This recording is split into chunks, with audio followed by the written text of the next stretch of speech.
ایک دن نبی کریم صلی اللہ علیہ وسلم کسی سفر سے واپس تشریف لا رہے تھے۔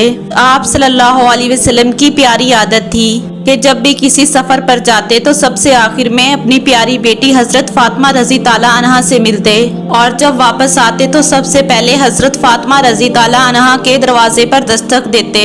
اس بار بھی جب آپ صلی اللہ علیہ وسلم سفر سے لوٹے تو سیدھا حضرت فاطمہ رضی تعالیٰ عنہا کے دروازے پر پہنچے، لیکن جیسے ہی آپ صلی اللہ علیہ وسلم نے پہلا قدم رکھا تو آپ صلی اللہ علیہ وسلم کی نظر حضرت فاطمہ رضی تعالیٰ عنہا کے گلے میں ایک سنہری لاکٹ اور حضرت حسن اور حسین رضی تعالیٰ عنہوں کے ہاتھوں میں موجود چاندی کے کنگنوں پر پڑی۔ یہ وہ دور تھا جب اسلام ظاہری چمک دمک اور دنیاوی زینت سے دوری سکھاتا تھا۔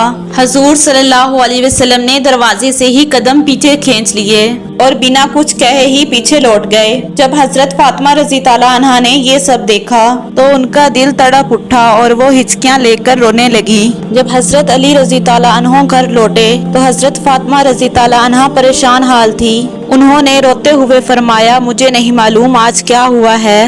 آج پہلی دفعہ ایسا ہوا ہے کہ رسول صلی اللہ علیہ وسلم دروازے سے واپس لوٹ گئے اور بنا کچھ کہے۔ دل بے چین ہے۔ حضرت علی رضی تعالیٰ عنہ فوراً حضور صلی اللہ علیہ وسلم کی خدمت میں پہنچے اور دیکھا کہ آپ صلی اللہ علیہ وسلم کی آنکھوں سے بھی آنسو بہ رہے ہیں۔ انہوں نے ادب سے پوچھا، رسول صلی اللہ علیہ وسلم اگر کوئی غلطی ہو گئی ہو تو ارشاد فرمائیں۔ آپ صلی اللہ علیہ وسلم پریشان ہیں، کیا وجہ ہے؟ آپ صلی اللہ علیہ وسلم نے فرمایا، اے علی، مجھے ڈر ہے کہ کہیں فاطمہ بھی اس دنیا کی چمک دھمک میں نہ پڑ جائے۔ میں چاہتا ہوں کہ میرے اہل بیت دنیا سے زیادہ آخرت کو ترجیح دیں۔ یہ سن کر حضرت علی رضی تعالیٰ عنہ فوراً لوٹے اور حضرت فاطمہ رضی تعالیٰ عنہا نے لاکٹ اور بچوں کے کنگن اتار کر فوراً صدقہ کر دیے اور اپنے دل کی پاکی اور محبت کو ثابت کیا۔